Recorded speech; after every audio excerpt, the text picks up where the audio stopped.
প্রিয় দর্শক বন্ধুরা, আপনারা দেখছেন সবুজের বন্ধু ইউটিউব চ্যানেল।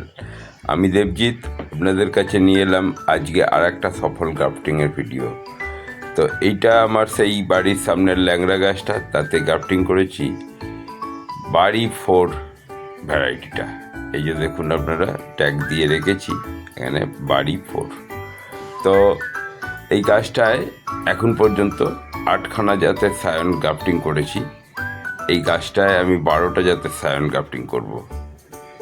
তো এর আমি বিভিন্ন সুন্দর সুন্দর জাতের সায়ন ব্যবহার করব, যাতে যেগুলো ভালো ফল হয় এবং মিষ্টি, সুন্দর খেতে এবং 12 মাস প্রতি বছরে ধরবে।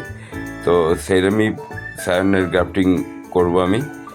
তো এখনও আরেকবার আপনাদের রিপিটেডলি বলছি, আমার চ্যানেলটা এখনও যারা সাবস্ক্রাইব করেননি একটু সাবস্ক্রাইব করবেন।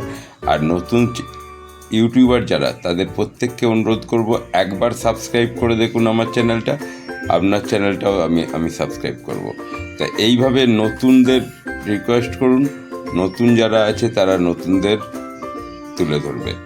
তো ভিডিও জুড়ে থাকার জন্য অশেষ ধন্যবাদ। আর দেখুন, এই সায়নটা এইরকম অবস্থায় আমি গ্রাফটিংয়ের ওপরের কভারটা সরিয়েছিলাম, আর আজকের এটা 2 দিন আগে সরিয়েছিলাম। আর আজকের কি কন্ডিশন চলুন দেখাই। দেখুন, এটা বাড়ি 4 আপনারা দেখতে পাচ্ছেন। আজকে সায়নটার 2 দিন পরে দেখুন, সায়নটার এটা ছেড়ে একদম হয়ে গেছে, সায়নটা বেরিয়ে পড়েছে, পাতা ছেড়ে দিয়েছে। তো এইভাবে গ্রাফটিং করুন। প্রত্যেকে ভালো থাকবেন, সুস্থ থাকবেন।